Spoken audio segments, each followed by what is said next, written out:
زبیر رضی اللہ عنہ سے ایک انصاری رضی اللہ عنہ کا جھگڑا ہوا تو نبی کریم صلی اللہ علیہ وآلہ وسلم نے فرمایا کہ زبیر، پہلے تم اپنا باغ سیراب کر لو، پھر پانی آگے کے لیے چھوڑ دینا۔ اس پر انصاری رضی اللہ عنہ نے کہا کہ یہ آپ کی پھوپھی کے لڑکے ہیں۔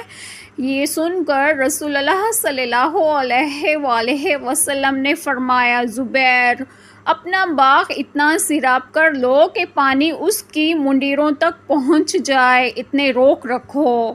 زبیر رضی اللہ عنہ نے کہا کہ میرا گمان ہے کہ یہ آیت ہرگز نہیں، تیرے رب کی قسم، یہ لوگ اس وقت تک مومن نہیں ہوں گے جب تک آپ کو اپنے تمام اختلافات میں حکم نہ تسلیم کر لیں۔ اسی باب میں نازل ہوئی ہے۔